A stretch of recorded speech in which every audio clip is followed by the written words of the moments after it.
Hello students, I am Poonam Gill, Assistant Professor of Commerce from Government PG College for Women, Sector 14, Panchkula. हमारा इस video का discussion का topic है agricultural credit. इस video में हम डिस्कस करेंगे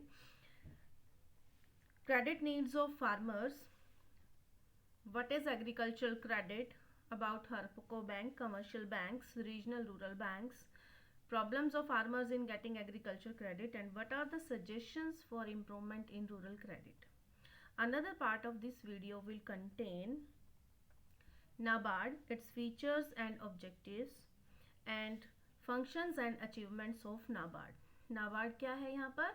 NABARD is National Bank for Agricultural and Rural Development. हम इसके बारे में सारी डिटेल्स करेंगे. Now, what is agricultural credit? Agricultural credit या कृषि साख, कृषि ऋण क्या है? It refers to one of the several credit vehicles used to finance agricultural transactions such as a loan, note, bill of exchange or a banker's acceptance. और जो ये कृषि साख है ये अलाउ करती है जितने भी हमारे कृषक हैं, किसान हैं या ज़रूरतमंद हैं, ताकि वो कृषि क्रियाओं के लिए इक्विपमेंट्स परचेज कर पाएँ, प्लांट खरीद पाएँ, या उनको जो भी रिक्वायरमेंट होती है मार्केटिंग के लिए, हार्वेस्टिंग के लिए, कृषि की जो फसलें हैं उनके लिए उन्हें आवश्यकता पड़ती है लोन की, और एग्रीकल्चरल क्रेडिट इस बारे में इनकी मदद करता है. What are the credit needs of Indian farmers? इन्हें हम 3 कैटेगरीज में डिवाइड करेंगे: short term credit, medium term credit and long term credit. लघु अवधि के लिए, मध्यम अवधि के लिए और दीर्घ अवधि के लिए कृषकों को, किसानों को लोन अवेलेबल कराते हैं. What is short term credit? Short term credit जो है वो इसकी जो अवधि होती है, समय अवधि 15 महीने होती है, and this is needed to fulfil the current financial requirement of the farmer related to purchase of seed and fertilizer or the repayment or the payment of the wages. यानी कि हम ये कहेंगे कि वो अपनी वित्तीय आवश्यकताओं की पूर्ति कर सकता है शॉर्ट टर्म क्रेडिट की सहायता से. इसके अलावा अक्सर जो भी ये शॉर्ट टर्म लोन लिया जाएगा वो जैसे ही फसल हमारी हार्वेस्ट होती है, किसान अपनी फसल बेचकर और इन ऋणों को अदा कर सकता है, चुका सकता है, रिपे कर सकता है. Medium term credit. Medium term credit जो होता है it extends to a period ranging from 15 months to 5 years. 15 महीने से 5 साल तक का इसकी समय अवधि रहती है, और ये कुएं बनाने के लिए, ट्यूबवेल बनाने के लिए, या जो उसने कृषि क्रियाओं के लिए टूल्स और इम्प्लीमेंट्स परचेज करने हैं उन सब के लिए प्रयोग किए जाते हैं. लॉन्ग टर्म क्रेडिट का जो समय रहेगा वो 5 साल से अधिक की अवधि इसकी होती है, and it is required for repayment of all debts, purchase of land, tractors, या आप कह सकते हैं जो भी फिक्स्ड असेट्स कृषि में प्रयोग होती हैं उनके लिए वो इसको लॉन्ग टर्म क्रेडिट को प्रयोग कर सकते हैं. और 5 साल की अवधि इनकी रहती है कि 5 साल से ज़्यादा टाइम के लिए अगर आपको लोन चाहिए तो वो लॉन्ग टर्म क्रेडिट की कैटेगरी में आता है. Now what are the sources of agricultural credit?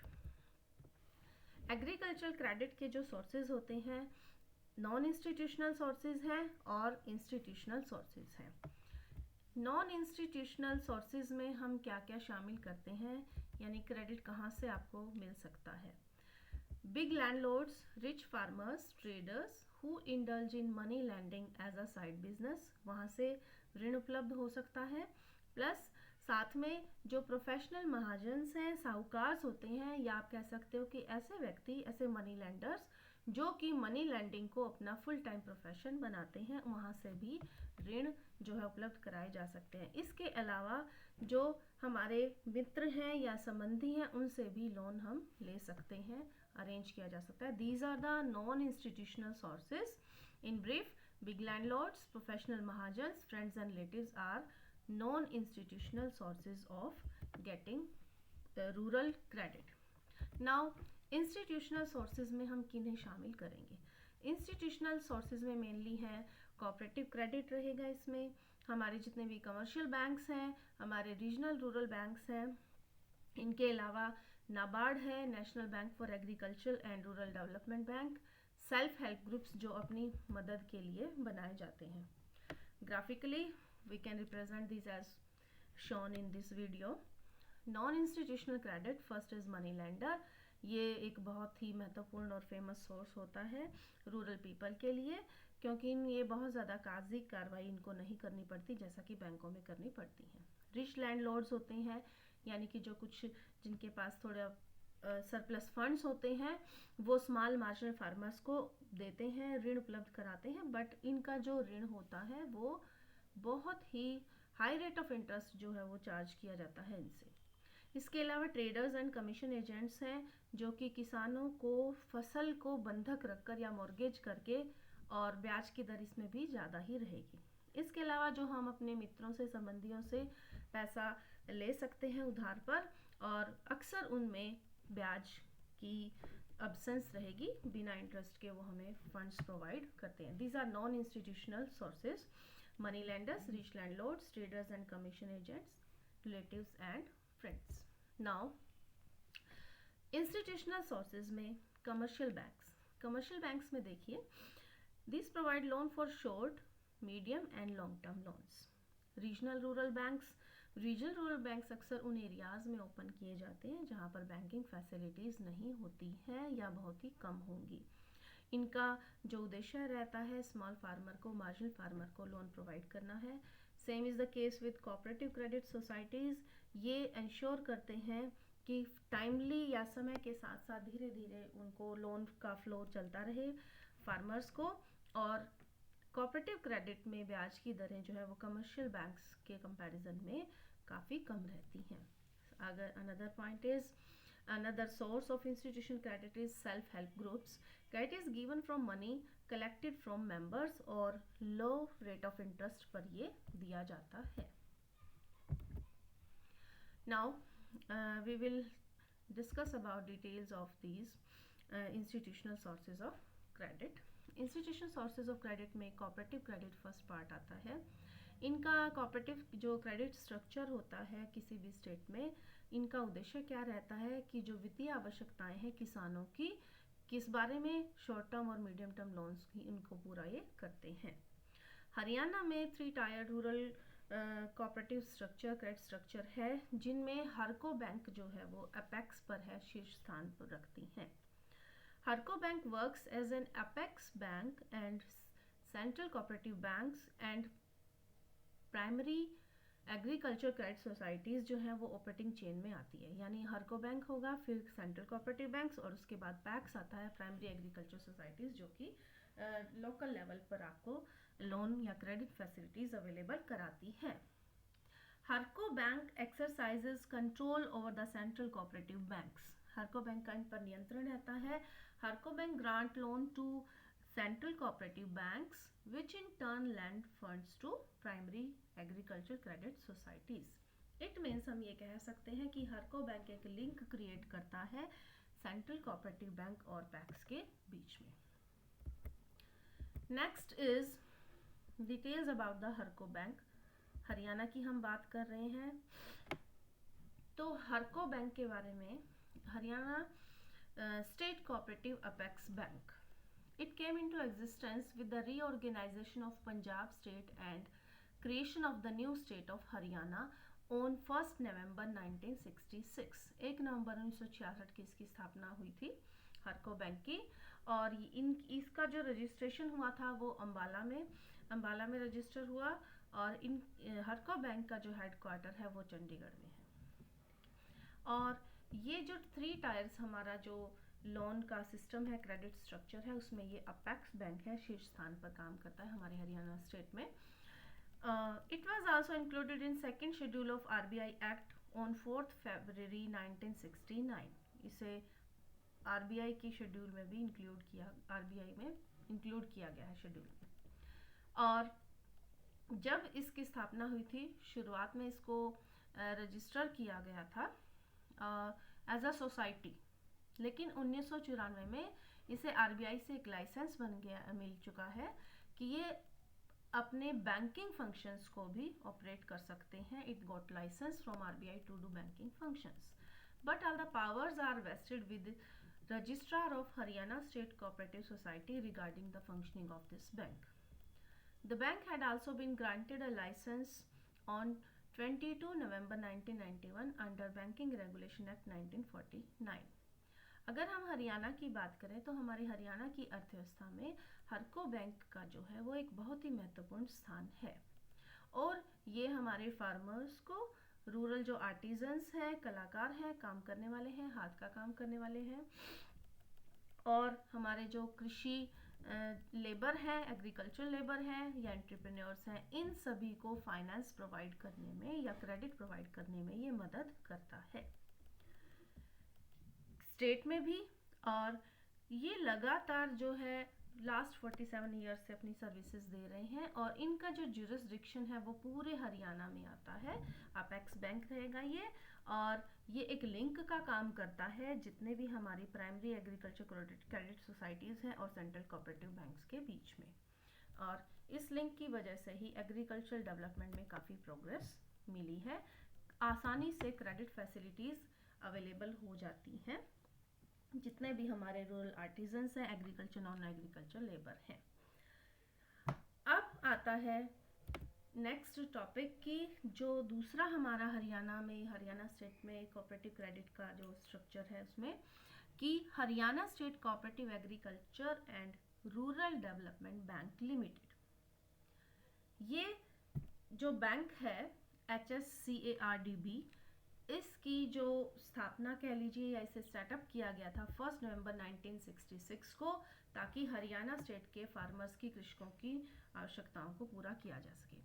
हरको bank जो है वो मीडियम और शॉर्ट टर्म लोन्स प्रोवाइड करता है, जबकि ये बैंक जो हम अभी डिस्कस कर रहे हैं Haryana state cooperative agriculture and rural development bank, ये लॉन्ग टर्म लोन्स प्रोवाइड करता है।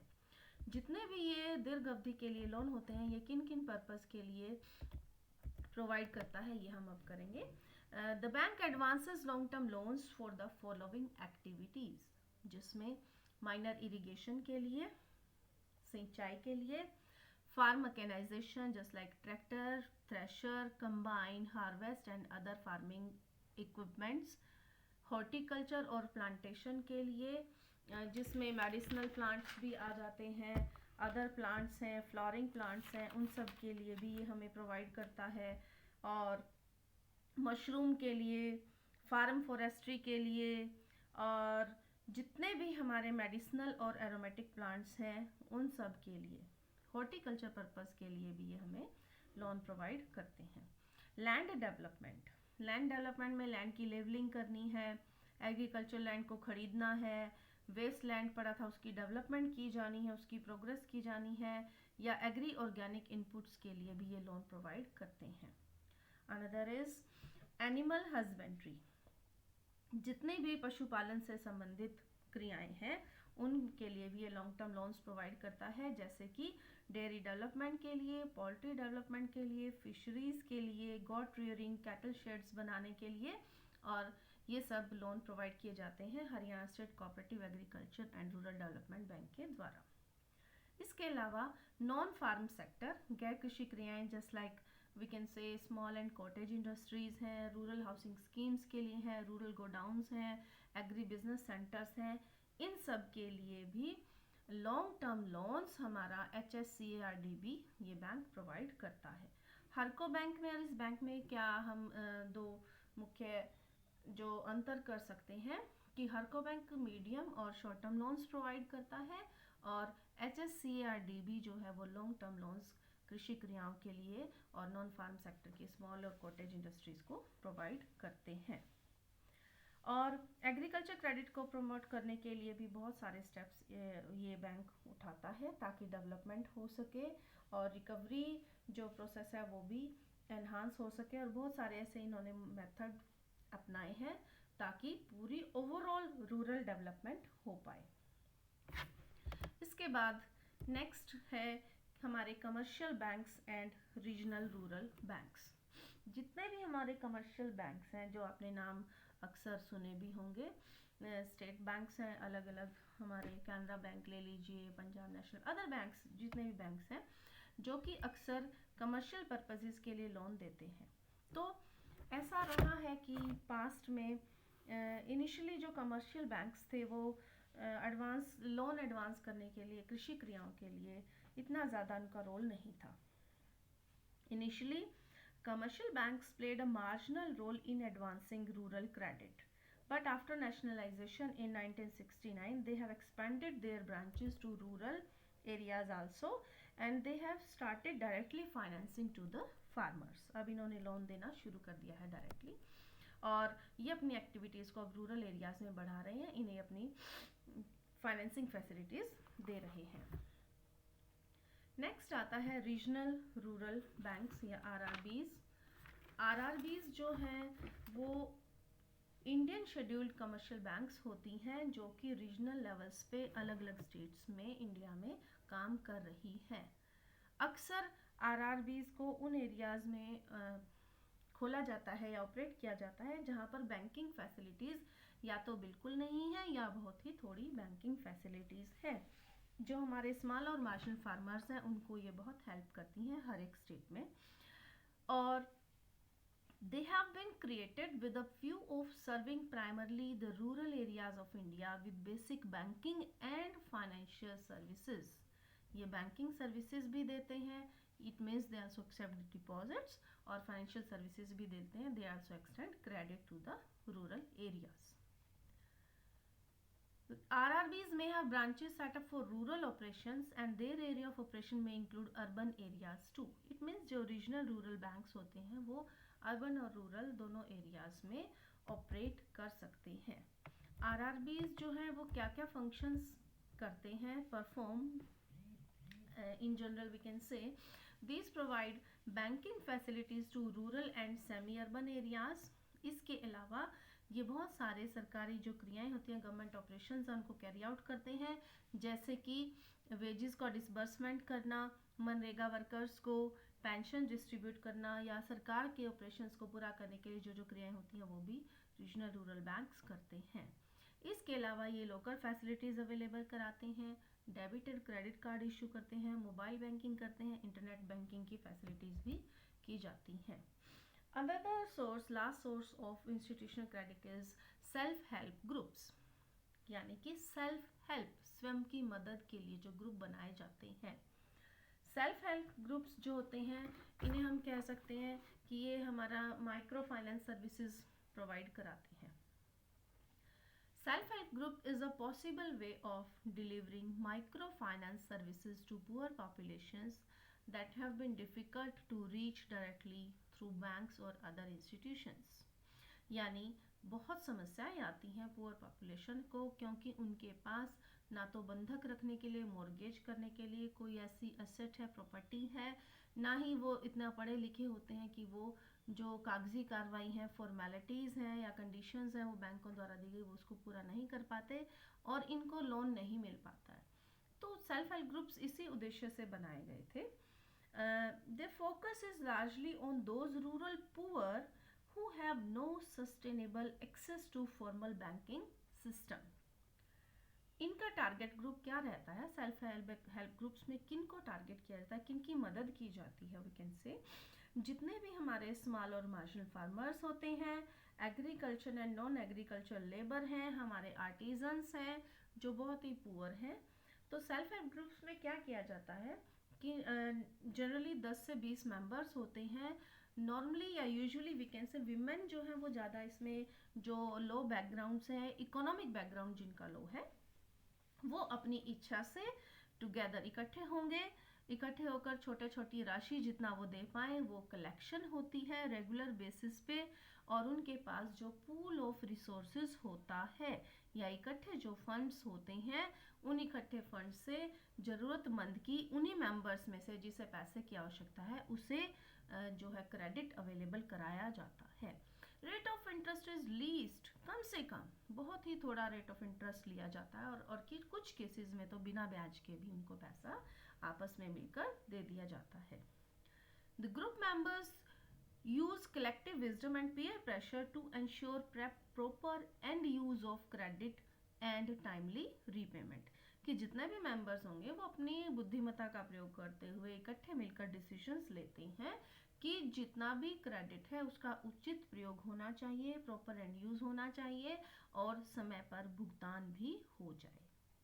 Self help groups are started by non-government organizations, जितनी NGOs हैं, that generally have broad anti-poverty agendas। क्योंकि मैंने बताया कि टारगेट ग्रुप इसमें पुअर रहता है या poor people, poor rural people we can say, जिनको बहुत ज़्यादा आवश्यकता है अपने आर्थिक स्तर को, वो थोड़ा बहुत अपनी बेसिक जो ज़रूरतें हैं उनको पूरा कर पाएँ।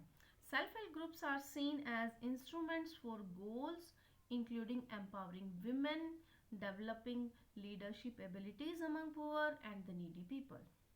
इसके अलावा इनकी कोशिश रहती है सेल्फ हेल्प ग्रुप्स की स्कूल में एनरोलमेंट्स बढ़ाई जाए, न्यूट्रिशन को इम्प्रूव करना इन्होंने, and the use of birth control. तो सेल्फ हेल्प ग्रुप्स जो होते हैं वो स्वयं मिलकर ही सदस्यों की मदद करते हैं, और जिससे स्मॉल और मार्जिनल फार्मर जो बैंकिंग सिस्टम से क्रेडिट मिलने में जिसको मुश्किल होती है, परेशानी होती है, उसे इजीली लोन मिल पाता है। Now what are the problems faced by farmers in getting agricultural credit? क्या क्या उनको समस्याएं आती हैं? These are general problems which we all know. क्या क्या उन्हें दिक्कत आ सकती हैं एग्रीकल्चर या कृषि ऋण लेने में? पहला है एक्सेस फॉर्मेलिटीज़ उनको पूरी करनी पड़ती हैं। इतनी ज़्यादा कागजी कार्रवाई होती है, डॉक्यूमेंटेशन है, जिसकी वजह से फार्मर्स या रूरल जो हमारी पॉपुलेशन है उसे सफ़र करना पड़ता है। Most of the farmers are not very literate to understand and comply with these formalities. ना तो वो इतने पढ़े लिखे हैं कि वो इन्हें समझ पाएँ और ना ही वो इन फॉर्मेलिटीज़ को पूरा कर पाते हैं। So the farmers are compelled to depend upon non-institutional sources of credit। अक्सर ऐसा ही होता है, उन्हें दिक्कत आती है, एग्रीकल्चर क्रेडिट वो नहीं ले पाते हैं। Problem of security, another point. जितने भी लैंडलेस फार्मर्स होते हैं उनके पास कुछ भी सिक्योरिटी नहीं है कि वो कुछ प्लेज या मॉर्गेज कर पाएँ, इंस्टीट्यूशनल सोर्सेज से पैसा अरेंज कर पाएँ, बैंकिंग सिस्टम से पैसा अरेंज कर पाएँ। लेकिन गवर्नमेंट ने अभी कुछ समय पहले ही small amount of loans poor farmers को देना शुरू किया है कि आप बिना किसी सिक्योरिटी के कुछ एक लिमिट तक एक स्मॉल अमाउंट आप लोन का ले सकते हो। बट फिर भी हम कहेंगे कि फार्मर्स को डिफ़िकल्टी आती है कि क्योंकि उनके पास सिक्योरिटी नहीं है, कुछ गिरवी रखने को नहीं है, इसलिए वो नहीं ले पाते हैं loan. Another point number 3, loan is taken for or used for, we can say, unproductive purposes। Many time farmers obtain loans for unproductive purposes। वो कौन से होते हैं unproductive purpose?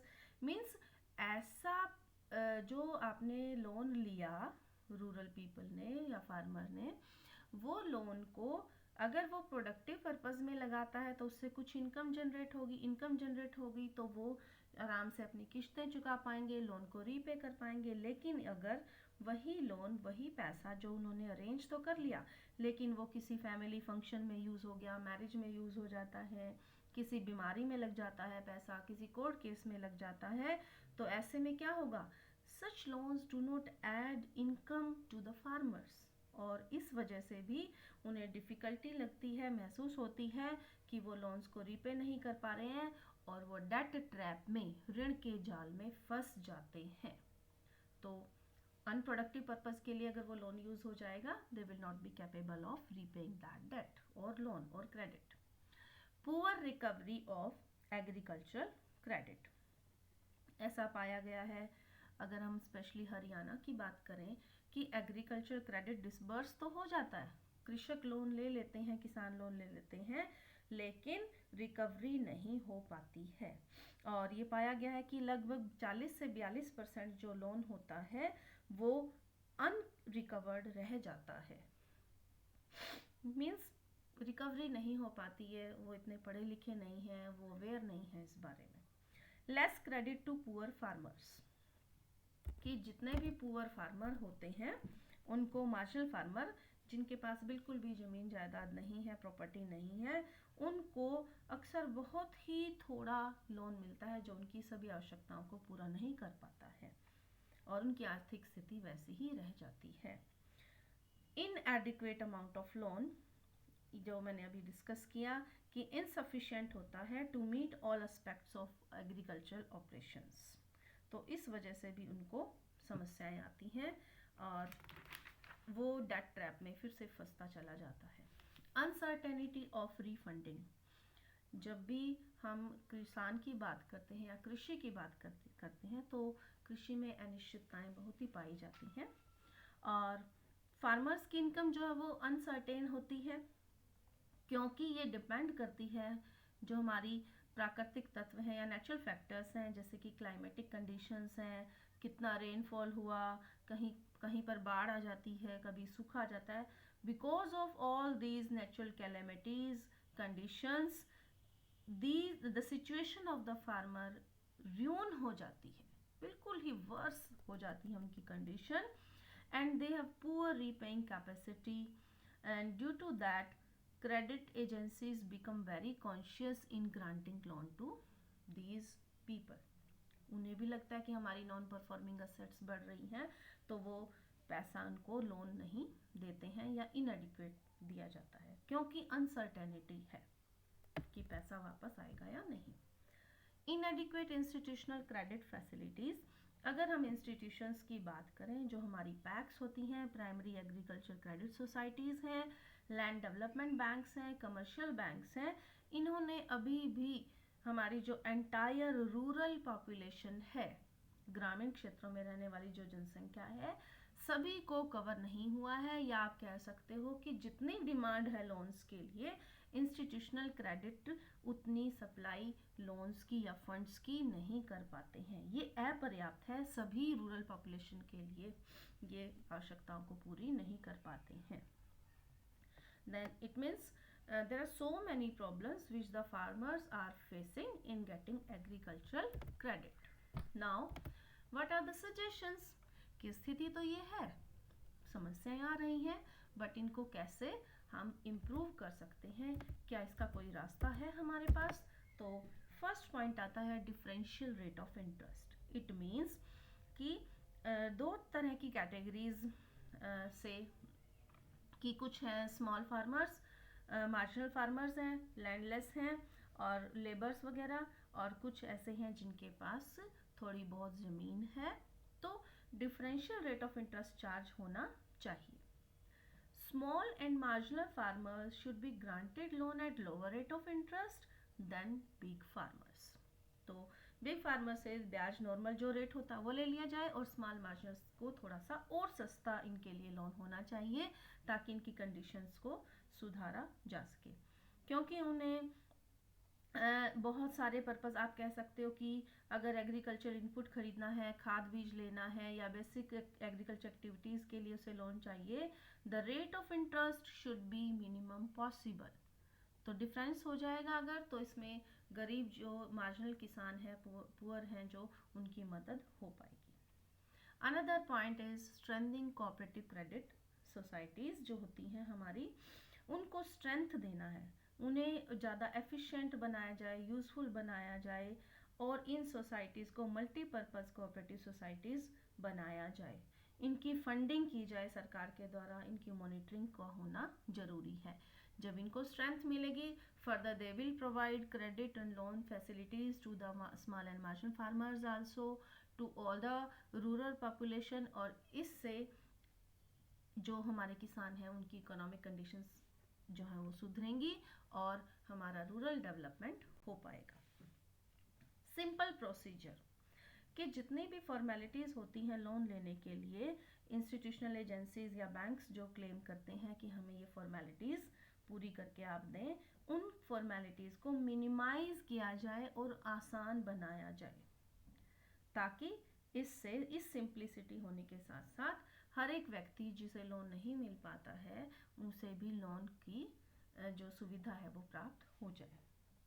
More long term loans कि फार्मर्स जो है money lender पे depend करते हैं, क्रेडिट सोसाइटीज़ पे डिपेंड करते हैं, तो क्योंकि लॉन्ग टर्म लोन्स लेने में उन्हें समस्या आती है, इनसफिशिएंट हैं, ये पर्याप्त नहीं है, तो आरबीआई को ऐसे फंड्स रिलीज़ करने चाहिए या नाबार्ड को भी मदद करनी चाहिए फार्मर्स को लॉन्ग टर्म लोन्स ज़्यादा से ज़्यादा अवेलेबल हो पाएँ।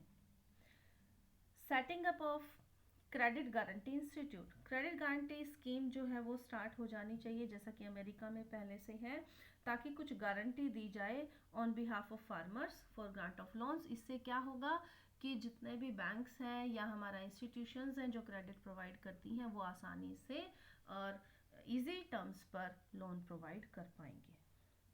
एनकरेजमेंट टू सेविंग्स, सेविंग्स को एनकरेज करें। अनऑर्गेनाइज्ड सेक्टर पर चेक होना चाहिए, अनऑर्गेनाइज्ड सेक्टर पर।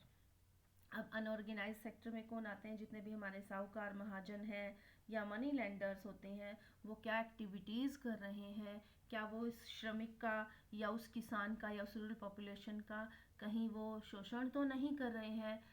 इन सब पर भी एक नियंत्रण, एक चेक सरकार के द्वारा होना चाहिए। Another point is issuing credit card to farmers. Farmers जब भी लोन लेने की कोशिश करते हैं वो कुछ सिक्योरिटी देते हैं, लेकिन अगर उन्हें क्रेडिट कार्ड इशू कर दिया जाए, क्रेडिट कार्ड जो इशू होगा तो इस केस में इस फैसिलिटी के होने से वो अपनी कुछ शॉर्ट टर्म की जो रिक्वायरमेंट होती है फंड्स की वो उसको पूरा कर पाएंगे। Another point, supervision on actual use of the loans, कि जो लोन लिया गया था रूरल आर्टिजन्स या फार्म सेक्टर और नॉन फार्म सेक्टर्स के लिए फार्मर्स ने लिया, उस लोन को क्या वास्तव में उसी पर्पस में यूज़ किया गया है या नहीं, कहीं उसे नॉन प्रोडक्टिव पर्पस में यूज़ नहीं करा गया हो। इससे क्या होगा कि आप वेरियस स्टेजेस पर चेक करें, ठीक है। और लोन जब भी दिए जाते हैं क्रेडिट एजेंसीज जो हैं वो उनको साथ साथ मदद करें, किस बारे में, कि उनको तकनीकी ज्ञान अवेलेबल कराएं, प्रोडक्टिव एप्लीकेशन ऑफ लोन्स, कि ये जो आपने लोन लिया आप इसको और अच्छा किस प्रकार से प्रयोग कर सकते हो इस धन को, इस पैसे को। और उनको अल्टरनेटिव फार्मिंग ऑपरेशंस होते हैं, क्या क्या हमारे पास विकल्प हैं कृषि करने के, वो सब भी उनको समझाया जाना चाहिए। इट मीन्स उनको एक स्मॉल टाइप ऑफ ट्रेनिंग भी दी जानी चाहिए साथ साथ सुपरविजन करने के। सुपरविजन करना बहुत ही ज़रूरी है।